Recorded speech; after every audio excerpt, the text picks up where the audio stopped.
All right, we are going to do some late night stream here just to see what we can get done with the time I have available. I got into a quick debate about silvery barbs. Boy, the hot topic in life right now, silvery barbs. Let me punch my signal real quick, and I will spiel about silvery barbs. Give me a hot second here to track down my video, and then I am live streaming here. Give me a hot second just to make the signal kick. Hold on. Signal kick. All right, that sounds good. Just gotta punch all my buttons here real fast, if you don't mind me doing so. Blip, and then I gotta clear that out of the way, and then blip, and then blip. Then Discord, just a bunch of Discord blips. Blip, and then blip, and then blip, and then blip, and then blip. And I don't think I needed to post that twice.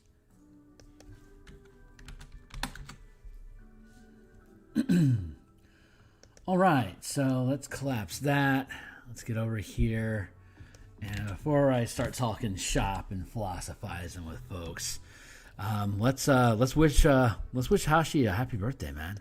Happy birthday, dude. This is all for you. So we have gotten confirmation that the color roughs are approved, and we are now moving into detail work, which is final stage and takes twice as long as everything else. So I think I put in around 9 hours so far into the sketch and the rough and the rough colors, but we are now moving into final art production. So I will be taking pieces of this and blending them together, adding shadow, highlights, effects like that. I never know how crazy I'm going to get with each piece, so we're just going to see how far down the rabbit hole we go with each of them.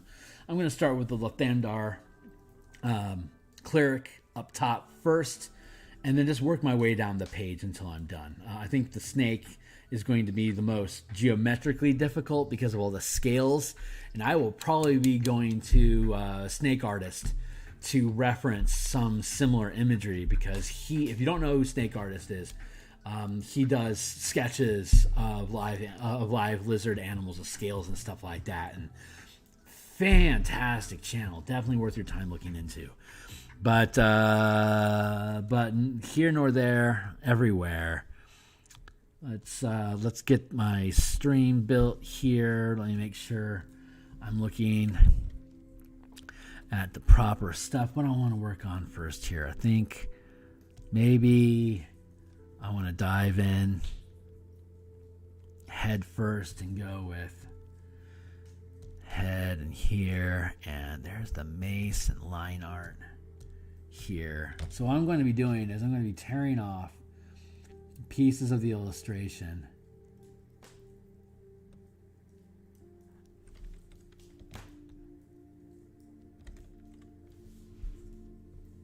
like that.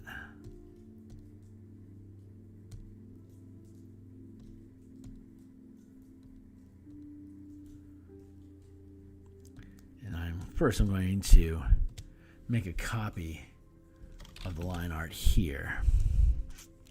I'm going to push it to the very top, past the trash. I'm going to put the trash down here at the bottom where it belongs. Yeah. Ruddy garbage. And then I've got the hair and the headgear.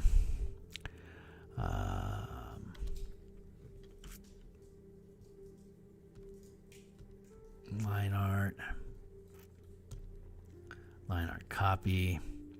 Let's make sure I'm doing this right. Hair.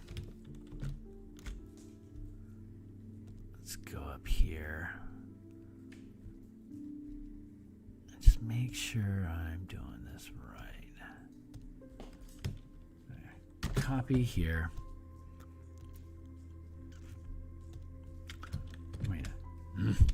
We're going to cut that there because we still have it here. So we're going to cut there. We're going to drop down here. We're going to paste here. And then we're going to have the skin.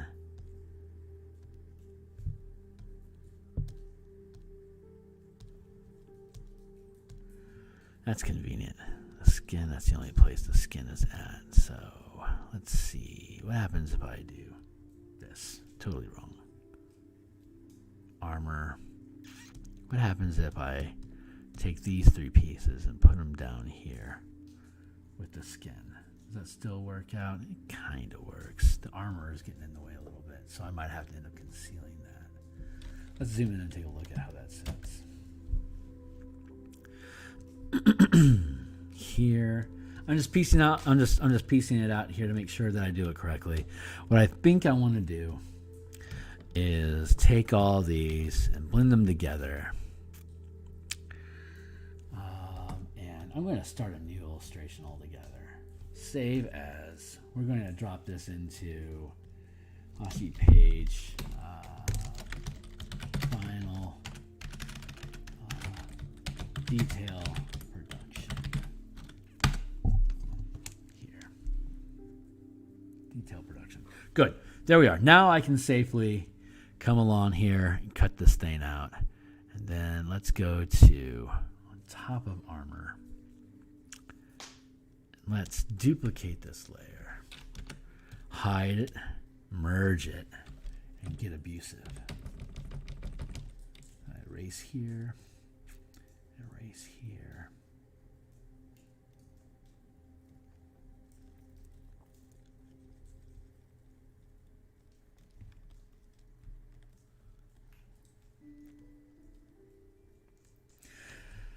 All right, we're going to see how this goes, and I may end up just mea culping the hell out of this and rewinding and trying over again. But for now, I feel like I want to just merge down and approach this because I have the duplicate there, and this is just a single layer that I can just smudge up and screw up and then go back to this and pull pieces and reference again. Like I can smudge out his entire headpiece and then go back in and paste the headpiece back in later once I get a skull all figured out. So this is the rough, and now we're going to dive in. This is going to end up being a little repetitive work.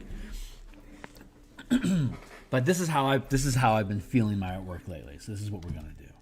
So, having felt that, let's let the muse catch wind, and then I will dive into my musings about silvery barbs. So first I'm going to go hunt for my references here.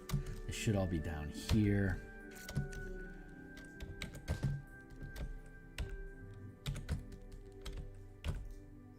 There, and if I did this right, then his face, where is it? Give me your face. Give me your face. Should be here. Yeah, that's pretty close. So that's going to be a good shade there. That's good highlight. That's good shade. Let's play with that. So I'm just gonna let this thing kick here for a few minutes and let the conversation kind of fall into place. And once it does, then I'll be able to go ahead and talk about whatever's on my mind. And what's on my mind right now is silvery barbs, and thinking about silvery barbs from a magic point perspective, not slots, but magic points. So big difference between philosophies here. Wizards of the Coast presented spell points in the DMG, page 288. You can go take a look at it yourself. A full casting class, level 1 to 20. At 20th level, you're going to have, if I recall correctly, 133 spell points. And it's going to cost you 2 to cast a first level spell. Regardless of how many times you cast that spell, it will remain only 2 spell points if you cast it 4 times or if you cast it 40 times. Now we know that Wizards calibrates power on classes to scale with single class progression, not multi-class, without feats, and using spell slots, not spell points, because these are all those things are optional rules. They're not core rules, and if they're not core rules, it means they have an excuse / reason to not calibrate things they introduce into the game to work with those variant rules. If Silvery Barbs breaks your game because you're using spell points, that's your fault for using a variant rule. That's your fault, not Wizards. So when Wizards builds Silvery Barbs and they offer it to you at first level as a reaction spell, they already know that you can only cast it 4 times at best before it becomes a second level spell. And once it becomes a second level spell, then it starts to become really shaky as to how much, like, it's about valued at second level. Like, that's about where it actually should be at, in my opinion. And again, my opinion is coming from the perspective of using spell points. I always use spell points in my game, whether it's color mana or just universal spell points or the DMG, gross. I use spell points. And so it is not, Silvery Barbs is not calibrated for that. What I am finding in most of the playtesting that I'm doing for the Martial Magic book that I've been developing is that granting benefits to your allies or detracting from your enemies, one way or the other, is worth a first level amount of spell points. If you're using the DMG, that's 2 spell points out of 133. If you're using color mana or spell point variant rules that I have, it's 1 out of 80. So you're either going to be clipping that spell like 66 times using DMG system or 80 times using mine. Take your pick. Regardless, it's a truck ton of castings. And if the only thing you want, am I using the right color on this? I honestly couldn't tell you right now. I think, yeah, that feels right. Let's double check. Yeah, that's right. So I think I need to. You got me monologuing again, you little trickster. There, that fixed it. When I get monologuing, sometimes I get clumsy with my colors because I don't see any. So I screw up occasionally. So this is what I would call catching me monologuing. I am the supervillain in this adventure, and color completely caught me off guard. Shame on me, my fault. But I fixed it. God, thank you. I fixed it. I just happened to. I like that the camera is up here because my color is right over there. So when I look at myself to make a poignant point or to scold myself or Wizards, then I can glance over here and then for whatever reason my brain ticked off. It's like, that is not the RGB setting that you expected to have for Orc. You silly goofball, you're using the wrong damn color. So I saved myself there. That would have been really embarrassing. But thank you, Silvery Barbs, for creating the problem and being the solution at the same time, which is kind of the point.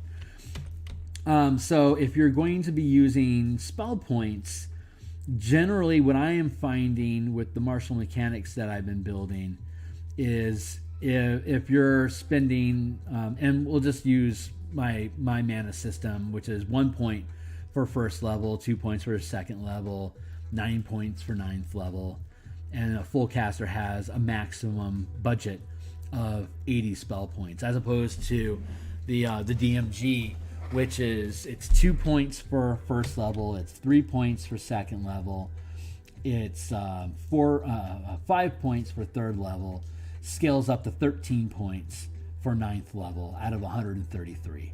So using my system, if you were able to cast an infinite number of ninth level spells, then with the DMG you'd be able to cast 10 of them.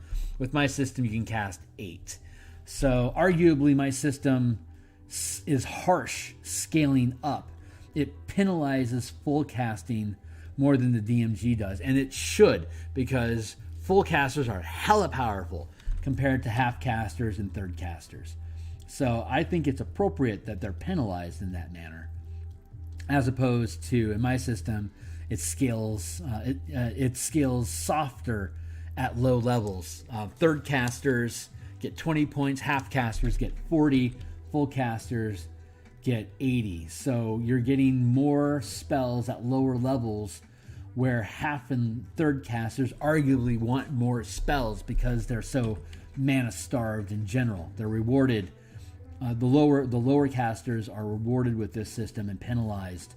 The high casters are penalized, which is great. That's already a bonus to the system over the DMG. Why the DMG decided to make it so clumsy is because they are trying to take into account that you only have 4 first level spells, 3 second level spells, etc., up the scaling spell slots. But they forgot about Dre.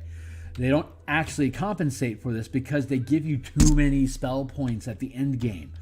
And I don't know why they chose to do that, but I regularly play in third, and I spend literally half my time DMing third and fourth tier because I use milestone, or I don't even use milestones. In this campaign I am, the one that I'm running, but my normal operation is to use timed levels. You will gain a level every 3, maybe 4 sessions, depending if we get cut short or not, regardless of what you're doing. And the players can actually just like pace themselves. Like, does this feel too difficult? Yeah, let's bail and go do some BS downtime stuff and just flesh out character crap or whatever. And then come back to this when we gain some levels and we can tough our way through it better. They're still spending time at the table, and they're wasting time building character background or building alliances or attacking another problem that they had put off because they wanted to have something in their back pocket to come and do this with specifically later on. Like, we know we're going to need to waste some levels at some point, and they're kind of gambling that I'm not going to escalate the difficulty of the threat they haven't touched at the same rate of the threat that they're currently dealing with. Like, if they're dealing with their 7th level and they've stumbled into a 9th level threat and they've been neglecting a 5th level threat, they're kind of sussing out that if they're not ready for that 9th level threat yet, they can go back and they can spend a couple sessions bullying 5th level CR stuff and just grab some victories, see what kind of resources that opens up to them that might tie into what they need to do in the 9th level challenge when they get to 9th level.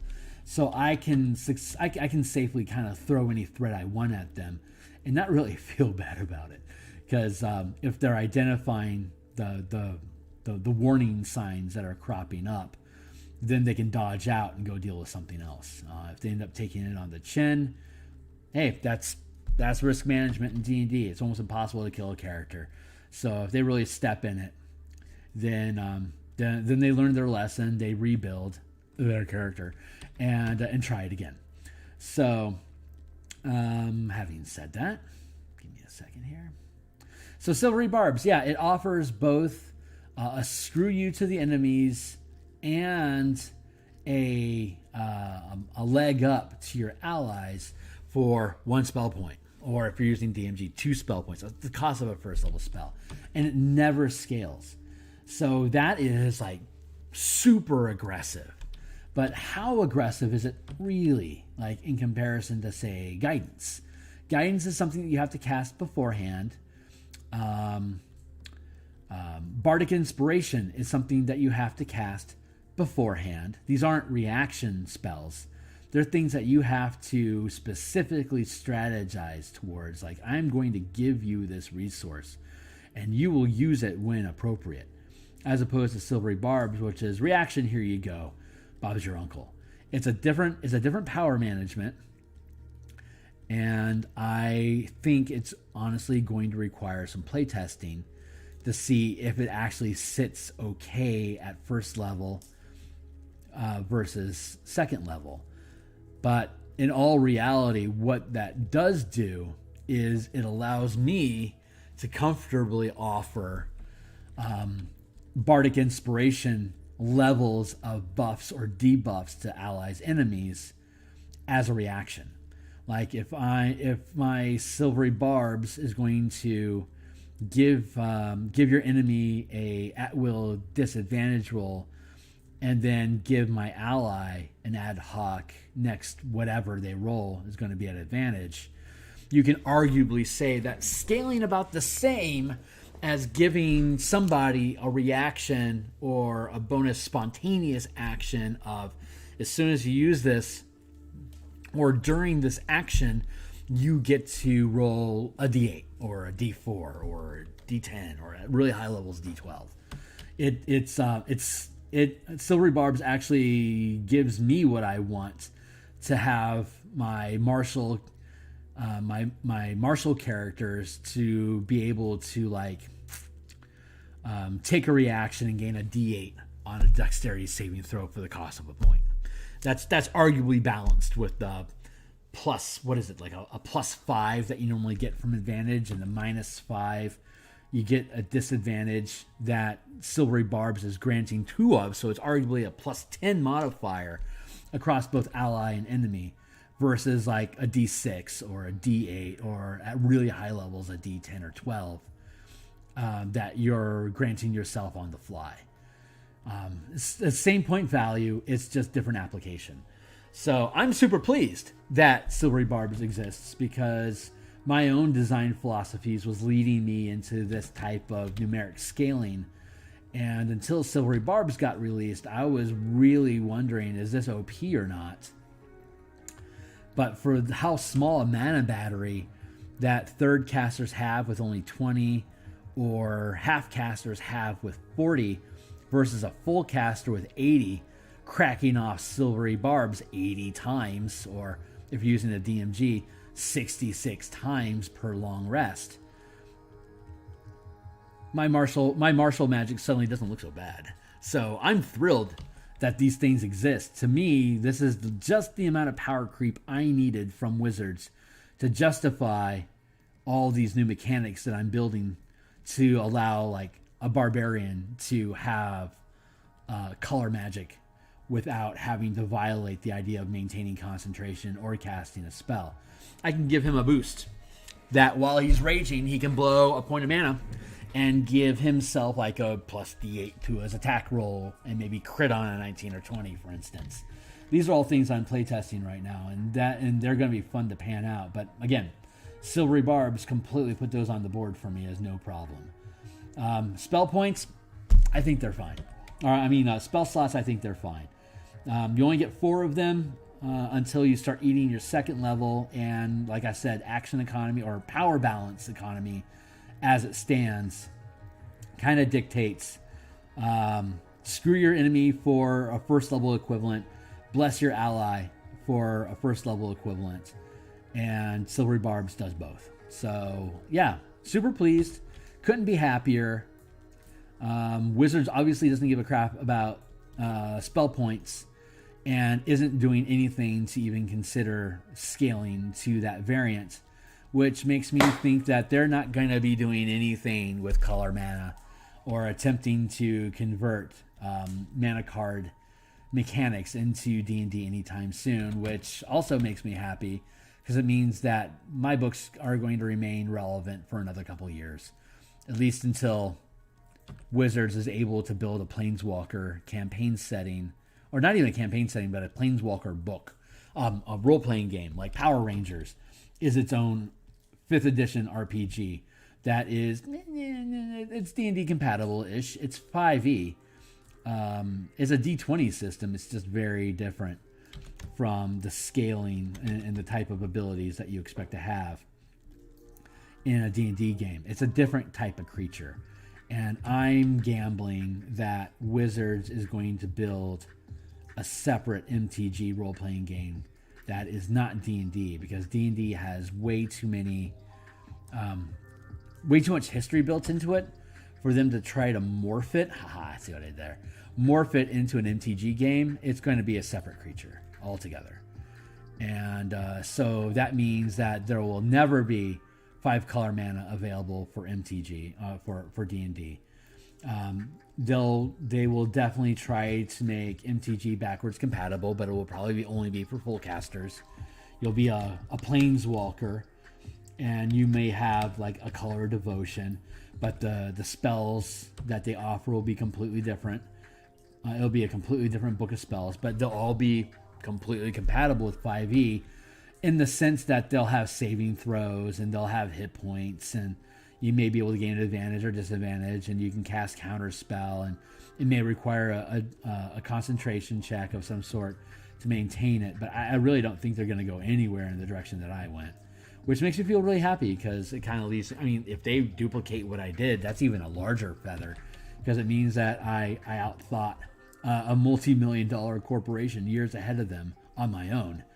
But if they don't, it means that what I built is still secure, and that's its own bragging right. But I am really looking forward to what must eventually be a Planeswalker RPG for MTG, because there's just MTG is too.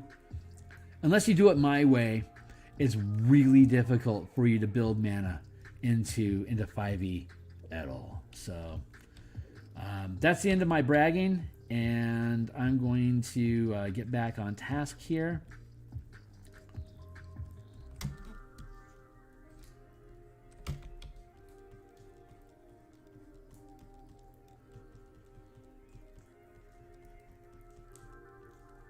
And just stop being such a braggart. Sorry about that.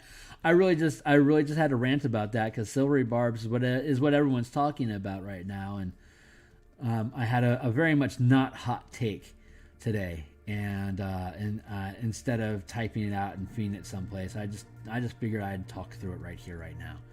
So Haschi, I hope you're somewhat interested in the Silvery Barbs debate and the Strixhaven. I don't know what we should call it, conspiracy. Who knows? I don't know what the appropriate language there is, but if you're interested in it, then there's my thoughts on it, and I hope that adds to your day. If not, then just realize that these are the rantings of a madman that is proud to build your characters. So, and I am spending a truckload of time on this headpiece here. I recognize that I am spending a truckload of time on this headpiece, and that just appears to be my fate tonight, because I wanted to make that hot take. So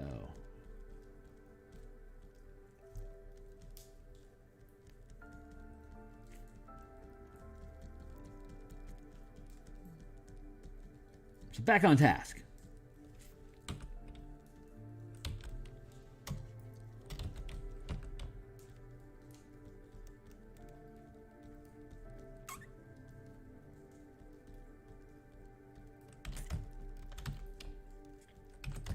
I wouldn't say there's a lot of people that are interested in my take on Strixhaven, but I know there's at least a couple out there that are wondering what's my thought process behind all of this. Where are we at? Where do I think it's going to head? And I'm super excited. I'm not particularly impressed with Strixhaven as an adventure. I think they were really safe when it came to game design. I think the mini games that they built inside of it were intentionally rules light and very very simple, because Wizards notably doesn't like complex design. Like I've made this argument elsewhere, especially on Indestructiboy's Discord server, that I'm pretty sure Silvery Barbs was like an attempt at a part of a Magic Duel mini game system. There's a, in case you don't, spoiler alert, cover your baby's ears. There is a Magic Duel section in one of the adventure part of the Strixhaven adventures, and it has conditional magic where there are some magic effects that work there that don't work anywhere else, and it's a quote unquote safe space for you to have a wizard's duel, and that's cool. I believe that they had originally started with some interesting mechanics. I think both Silvery Barbs and Divide by Zero, the one of the Quandrix NPC high level, like the Quandrix Professor, I think is the monster that has Divide by Zero. Divide by Zero is a go-to Magic card right now in the blue blue deck meta. It is a good spell. It lets you counter something, and I believe it lets you learn, which lets you swap out a card in your hand for drawing a card, or you can pull from a deck. If I recall correctly, forgive me for a second. Let me double check. So I've seen a lot of stuff get mucked through. I'm gonna do a quick check here on divide by 0.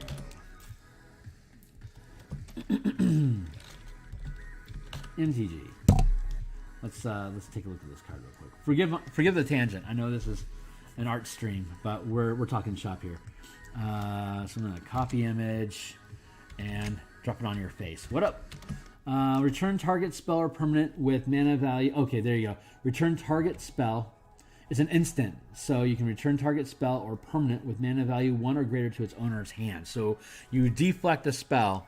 If I'm casting an instant spell like Fireball or something, this can put it back in my hand without resolving. And then you learn, which is you swap out a card out of your hand and you draw a card, or you got the side deck of lesson cards. They're called lessons, and the lessons are colorless mana cards that basically anyone can. They act as like lessons at Strixhaven Academy. And they're things that your wizard student is supposedly learning, quote unquote learning. But what it does is it introduces, like in alchemy, you've got spell books. This idea of spell books now that some creature cards carry with them, that you can go and you can dip into their spell book now, and it's a select, like it could be like 30 spells of varying quality that you can basically quote unquote learn by dipping into and drawing these random cards. Learn lets you pick cards from a sideboard of like 7 cards, while alchemy spell books basically random one of many mediocre cards into your hand. But it's kind of a luck of the draw sort of thing. You know that you could get a good card. You know you can get a lot of crappy cards. And then you build your deck around disposing of cards you don't need, or swapping them out for like things like Divide by 0. If I had a magic book off of a hag that gives me like a really crappy 2-mana 1/1 spider, maybe it has reach, it could be useful for me if I'm trying to fight off flying creatures to throw up some webs to keep them from coming at me. But more likely or not, I want to sacrifice it to Divide by 0 to draw a card off of my actual deck that I pre-built that has all the really good cards that I want to get access to. So alchemy is really cool, and Divide by 0 and spellbooks kind of lean into that sort of thing. But they made Divide by 0. It's a if I recall the ability correctly, it's target spell. Make a saving throw DC. I think it's intelligence saving throw DC 15, or your spell's ruined. So it's like a different type of counter spell, which is exactly what Divide by 0 and MTG is. It's a different type of counter spell that just has you go blip, put your card back in your hand. And this mechanic instead is, if you pass a concentration check, you can still cast the spell, but if you fail the spell, it fizzles, and you throw that spell spell slot or mana away. So I think Divide by 0 was also originally a spell duel mechanic that they had built for the adventure campaign. That again, because it's so complicated, I think because it quickly got too complicated, that they would have thrown. I mean, this is all speculation, but I suspect, knowing how simple Wizards keeps their book stuff and how simple all the mini games that they put into Strixhaven is like they would have had like 3 or 4 mini games or like small scale mechanics, and then 30 pages of Magic Duel mechanics, and they're like, one of these things is not like the other, and that thing just does not belong. So they scrapped it, but corporate had already invested many hours into the writing of these rules and potentially play testing, which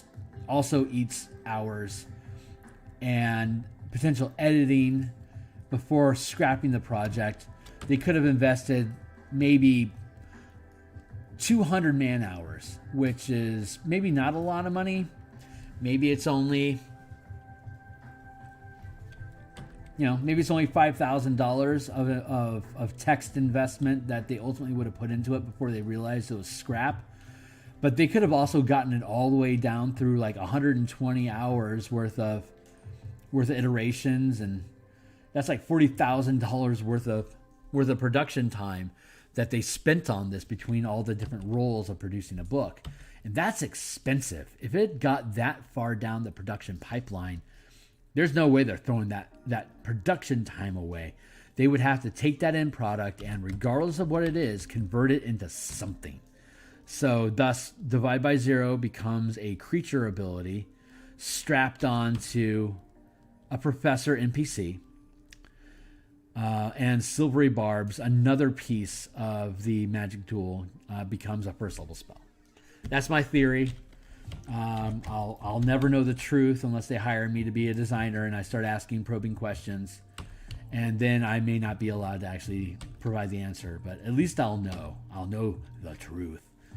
And that's ultimately just, I don't really care. All I need to know is Silvery Barbs as a one spell point allocated ability, is that going to break the game or isn't it?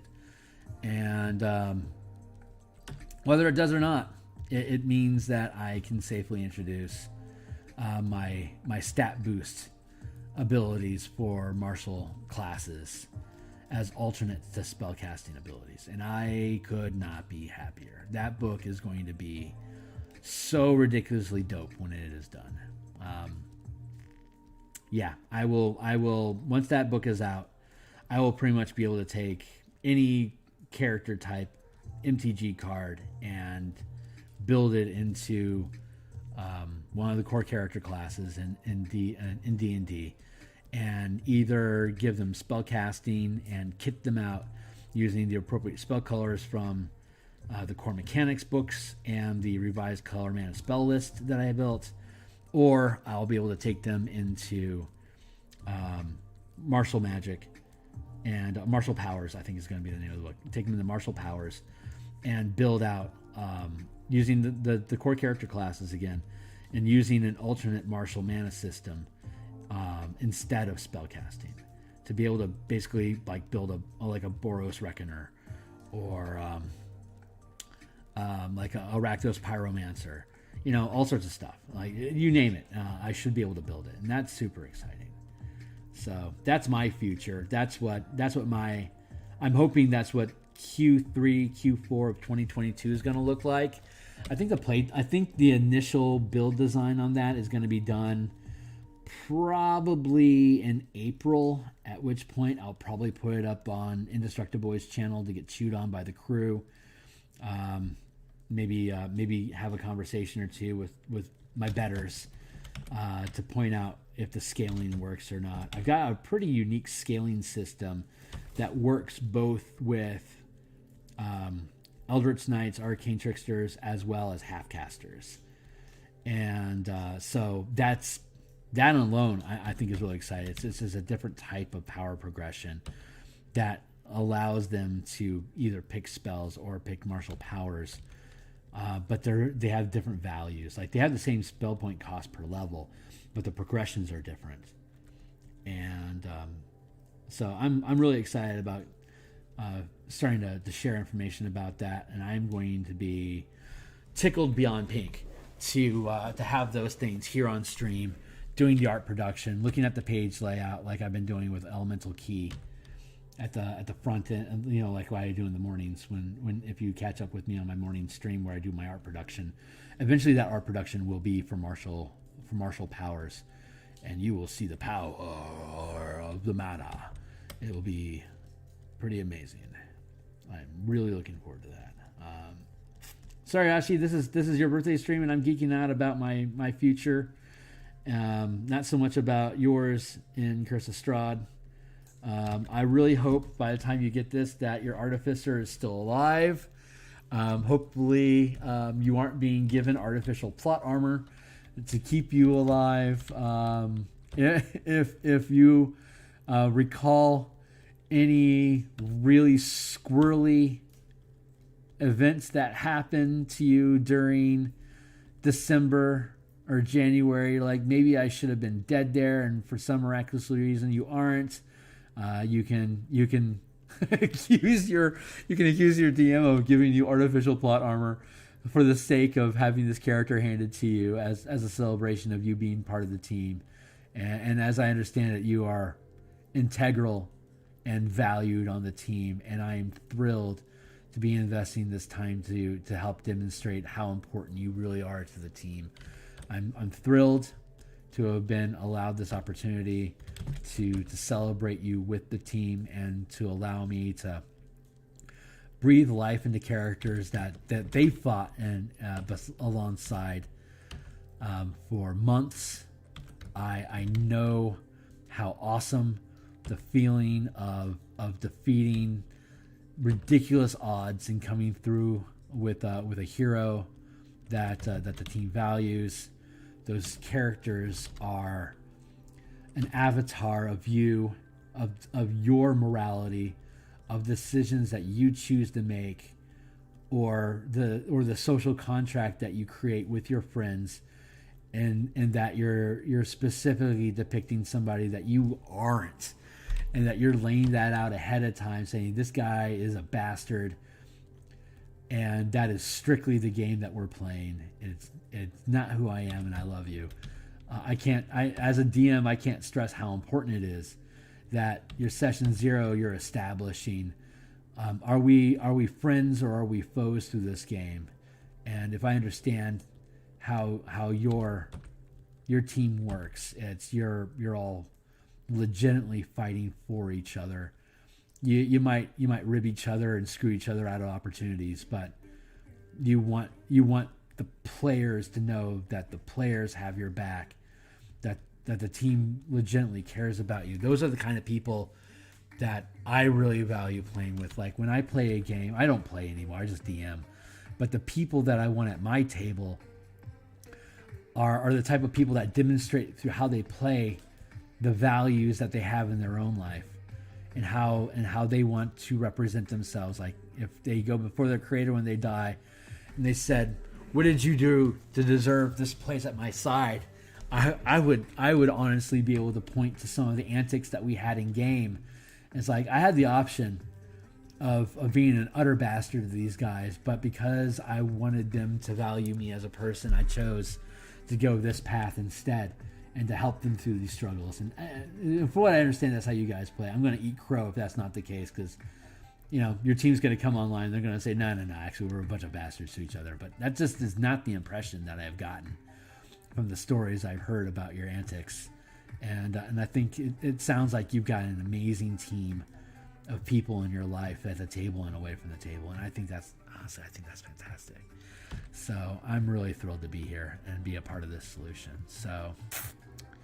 So now that I've said all these heartfelt things, I suspect they're going to really just force you to listen to all my silvery barb babbling and my own bragging and my own ambitions, just to hear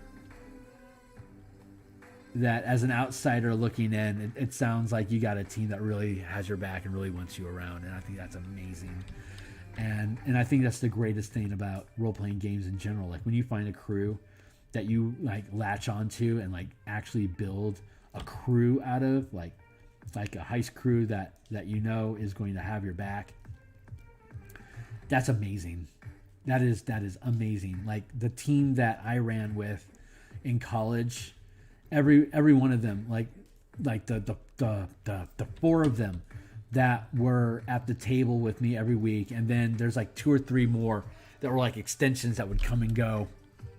They're all people I know that if I asked for help, they'd have my back. And I think that mostly came through because they could see what my heart was at the gaming table. And it's ridiculous. It is the type of people and the kind of bonds and friends that you can build from playing a role-playing game is like, it's ridiculous. God damn. I'm glad you could hear this, Ollie, because that's fantastic. I am legitimately thrilled to be a part of this process, and I am honored that I could bring Haschi's characters to life from your table onto the screen here. That's amazing, and I love hearing it. That's just so great. I'm thrilled. I'm thrilled. Maybe someday, me and my gal will have the opportunity to go out to Germany and sit down with y'all and have a pint or two and have regale the times of yore and glory. That would be amazeballs. So I'm just gonna keep plugging away here. And sorry, I'm a little sappy tonight, but I've had a really great day. And when I have really good days, it really just kind of makes me appreciate everything else that is happening around me in my life. And this is one of those really cool things that's happening in my life right now. And like everything else, I really appreciate being here and being a part of this process. I hear about your adventures, and I am often jealous that that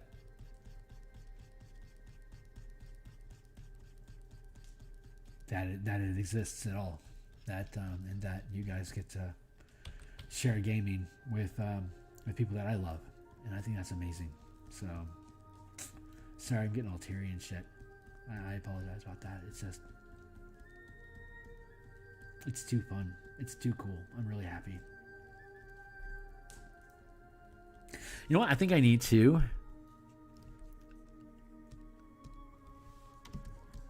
grab this reference because where did that go?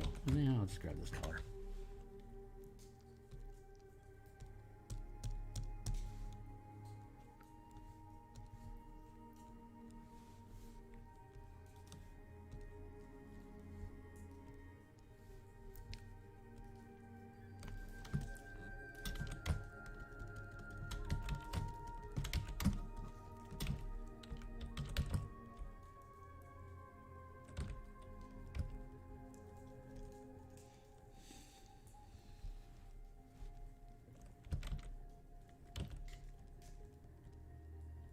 That's awesome, man.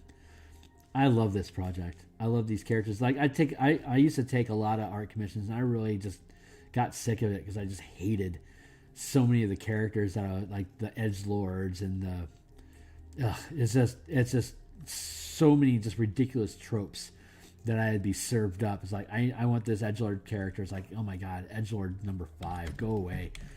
And I just couldn't handle it. I just wanted them out of my life. But these are just. And I've heard about these characters. I've heard about your adventures, and I think it's super awesome to have this opportunity to step in and just put them to paper.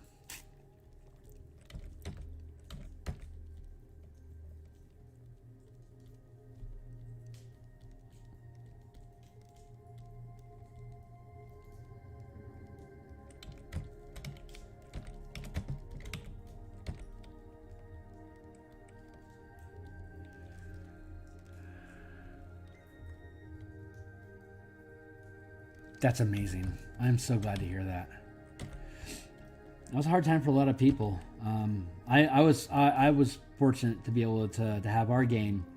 I have a weekly game with my coworkers. We call it Lunchtime Adventures, and we all moved to remote, and we had the opportunity to continue playing on Zoom. The campaign is still going. God, we just entered our 4th year of running that game, and they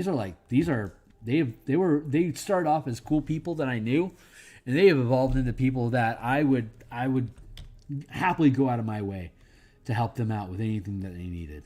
And it's not even a question. Because good games build good people, and that sounds sappy, and I'm sorry about that, but it's like, you can talk to George, man. It's just over and over again. Like, the people that we would pull into our crew are just good people. George in particular is really good at collecting quality souls, and I am so thrilled to have been a part of his crew for as long as I was, and I'm excited that he's he's in all your lives, and that he gets to be there with you. And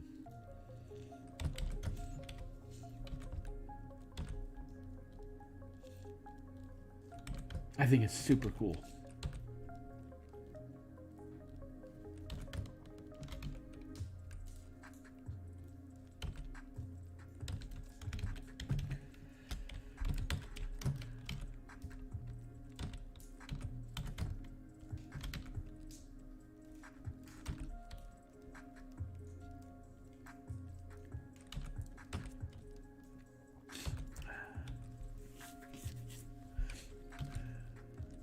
Sorry, I get a little torn up sometimes when I do these things because, like I said, I kind of turn off my brain while I paint, and I just kind of let my heart lead the way, and sometimes my heart leads me into saying things like that. So it is what it is, you know.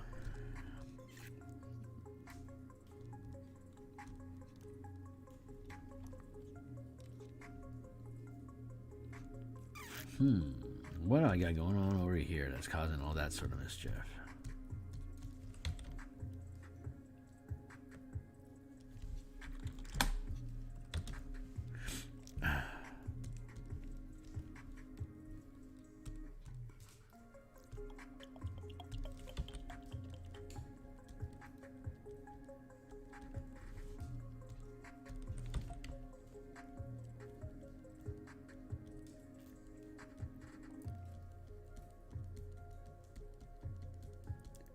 Oh, is this looking on point, man? Yeah, you digging how this is coming along?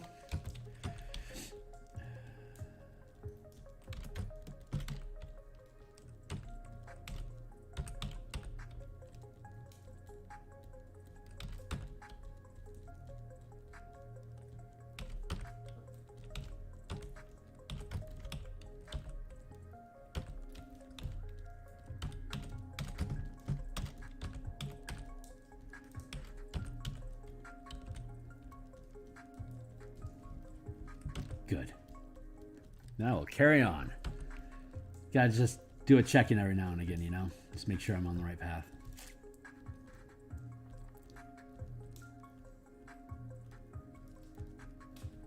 Haschi, they wouldn't give me a picture of your mug, so I don't know what it looks like, so I'm just kind of making up stuff. I don't blame them. I know a lot of people that don't want their face being shown on screen. This is new for me, having my face on screen too. But yeah, you go ahead and chide them if that's funny to you. I don't expect you to listen to every moment of this, but maybe they'll make you watch some particular timestamps of stuff. Who knows?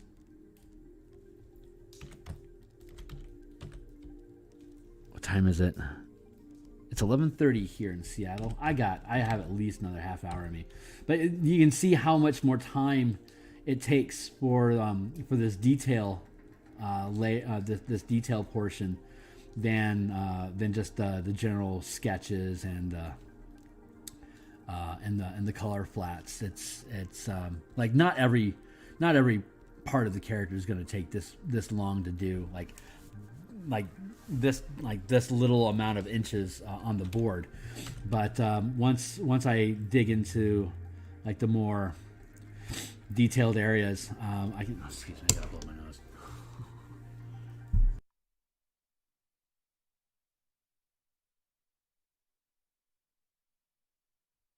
There's a way to pull the eye by putting more attention and detail on certain parts.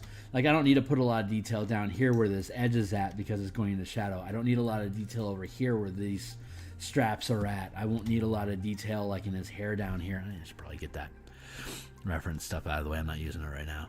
But like different parts of the body require more attention. The more detail and care I give to different areas, it just naturally that's just how art works. It just pulls your eye to different areas. So that's what I'm in the process of doing here with this. Just spending the time where it deserves to be spent. And then I'll be able to speed through the areas that aren't important.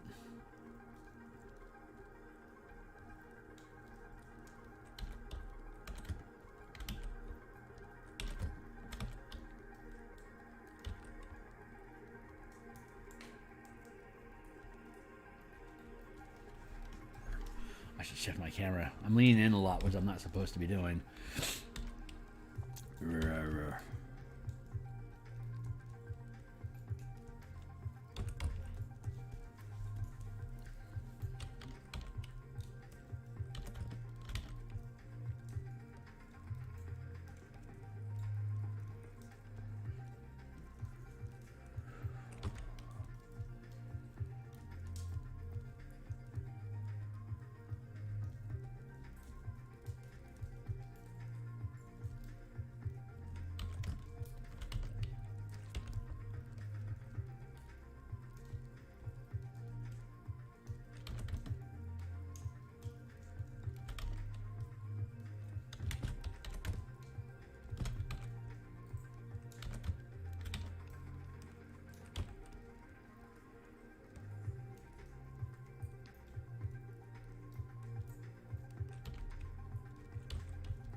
I bet that's the armor layer that I'm seeing poking out his back like that. And, yep.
There, that'll keep it safe. Let's see. Where am I at? What am I doing? What am I doing? Why is that on the same layer? You goob. Keep on keeping on.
Barely an inconvenience. All right, I'm going to keep building on this.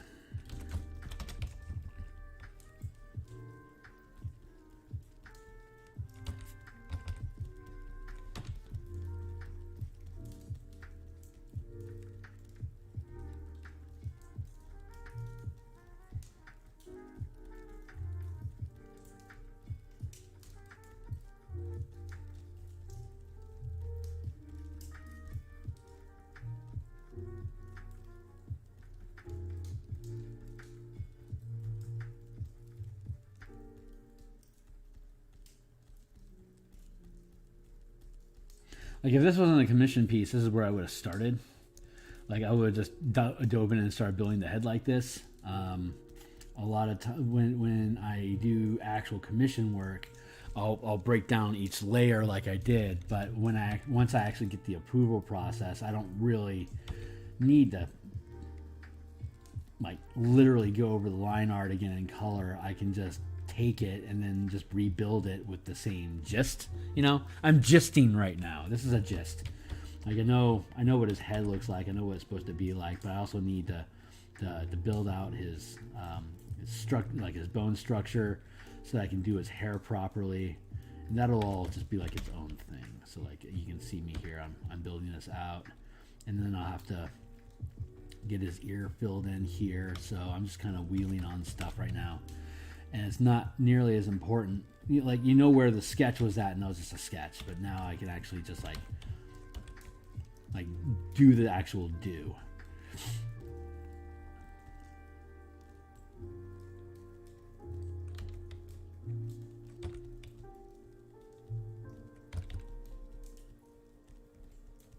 But I'll be able to send you the sketch, and then you already have the sketch, and then you already have the color flats. You already have those as separate illustrations that you can just give to them as separate pieces, and then you'll have this final piece in the end, which is like, here's all the anatomy cleaned up and all the yada yada blah blah blahs.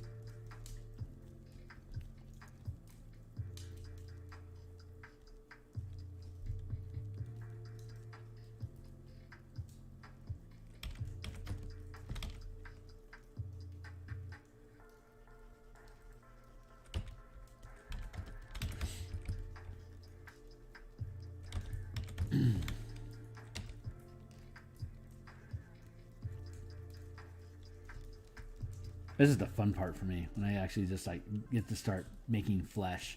I used to love the sketching the most, because back before I knew I could do color, and I thought I just was basically stuck with just doing black and white or whatever.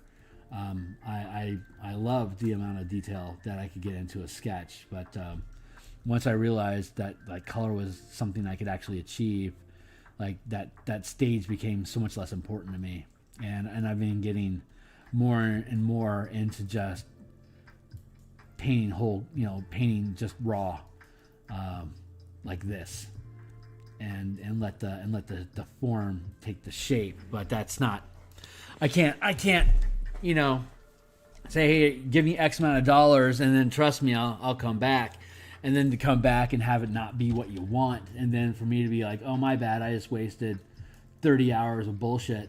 Let me try again. It's like, I've done that before. Like when I was learning to actually be professional, I would do that, and it just stabbed in the heart. It's like, boy, what a huge waste of time. What a huge, way to infuse the client with doubt, So like even though I prefer this color form building approach, it's like if I don't do the diligence of building the sketch and then building the flats and getting all that stuff established like we did, then I don't want you to ever question that the money's not being spent, that it's not a good investment, that you're not getting the value that you want, and now those sketches and those color flats, those are things that you can hold me accountable to. It's like, it's supposed to look something like this. What happened? And it's like, oh, I don't know, boss. It's like, well, aren't you just a hack? I don't want to be a hack. I want to be that guy. I want to be that guy that you're like made a difference. So here I am, trying to make a difference.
this piece has turned out particularly well. I will readily admit I am particularly pleased with this is a good half orc. Like I have been displeased with a lot of half orcs that I've built in my day, but this one in particular, I am feeling that I've poured the love into this one and that I am being returned. I'm getting returns in spades off of this guy. That the muse is blessing this project today, and I am beyond stoked.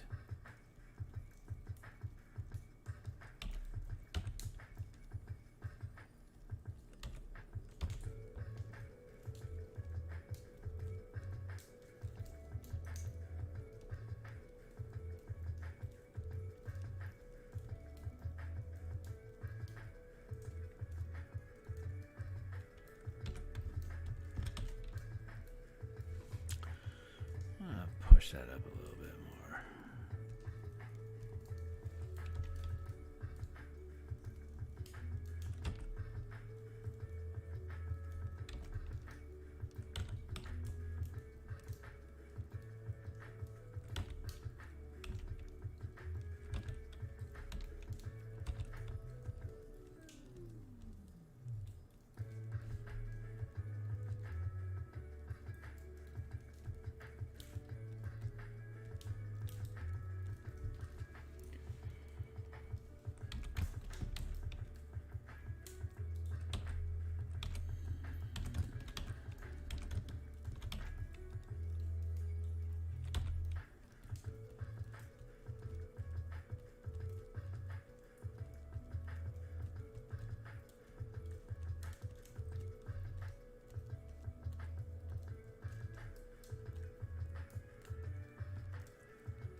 Oh my god, this piece is going to turn out freaking choice. I am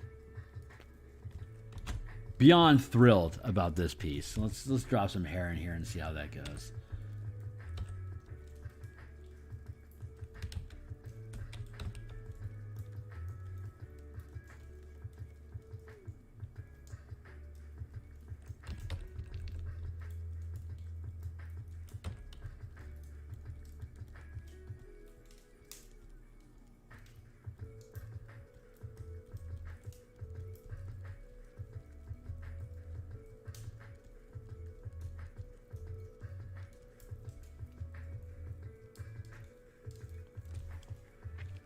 Good. I'm just going to leave it be then. I'm just going to leave it be.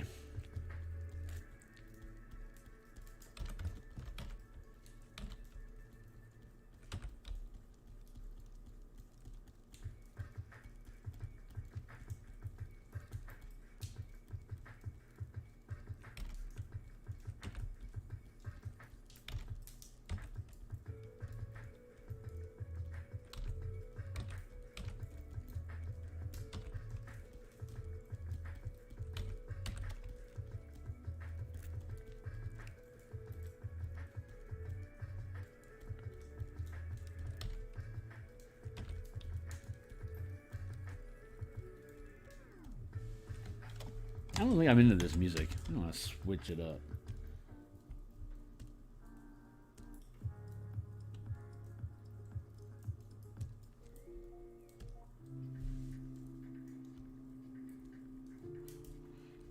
Let's see if they have something like Brood.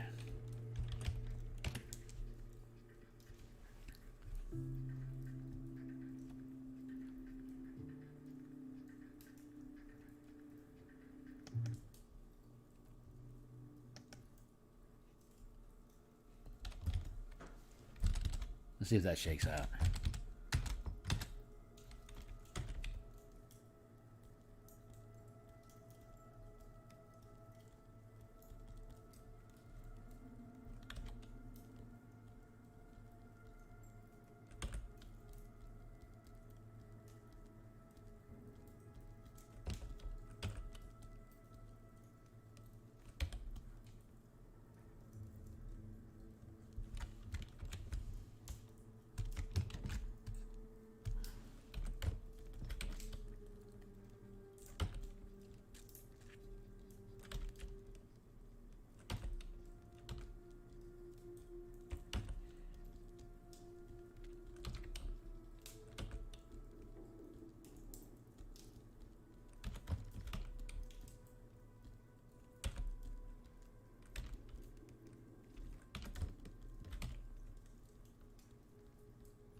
Man, if I got to listen to what I wanted to listen to and not get demonetized, I would completely be listening to the Doom soundtrack right now. Like the new one, like Rip and Tear. Oh my god, the Doom 2000 whatever soundtrack is just visceral. I freaking love it. I love listening to that soundtrack when I'm working on more brutal type characters. It's just sings to me. Sings to me like nothing else can. The last thing I want to do is have them freaking ding me when I'm doing a piece that I'm in love with. So I gotta stick. I just might end up like putting on a headset just so I can get Rip and Tear in my ear.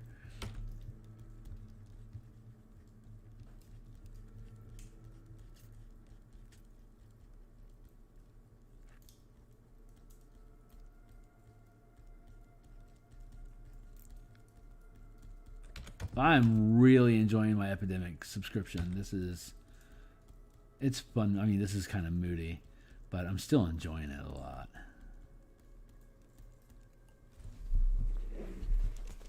And this guy's pretty damn dope.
That's my fire doing. Oh, good. My fire's almost dead. I have a wood burning fireplace in my apartment now, and that is amazing. I used to have a fireplace in my bedroom when I was growing up in Missouri, and boy, I really missed having a fireplace. It is so, I don't know, lack of a better word, just I don't know. I don't even know what the word is. I love it. I love it.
Ouch, I feel like I'm locking up.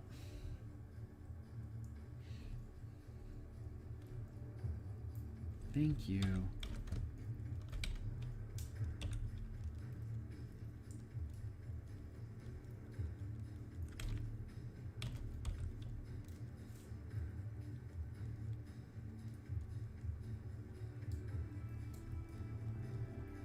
Nah, there's a little bit of a time delay going on here. I gotta. 5, 4, 3, 2, 1. There. Too many layers for me to use sample layers.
And I think I just want a couple little shocky highlights. Let's grab something.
Well, wow, it's 12. It's 12:10. So I think this is probably a good place for me to stop tonight. Whew. So that was pretty good. I mean, obviously the shield's going to take up a lot of area, and that's not going to take nearly as much effort as the face did. A lot less detail. It's got to ding it up a little bit. The patchwork coming through here, I don't know how many patches and pouches I've done in my lifetime, so knock that down. I might need maybe another 2 hours, and then that guy is going to be done. Then I'll be able to do the same treatment I did here to the Artificer, and once I flow through his character, I should be able to then drop down into the Druid. And yeah, like I said, the Druid's where I anticipate spending the most time, just to make sure I get all the scales right. But when I do, I think it's going to be choice. So this is a particularly good piece. I'm really pleased with how this is coming along. So this is my day, and I think I'm done with it. And I'm going to be logging back in probably about 6 hours just to continue work on Elemental Key. But again, this has been a blessing for me to be involved in this project. And again, happy birthday, Haschi. I'm going to go ahead and cut the stream here. I don't have a good outro, so this is my outro, and I will see you on the other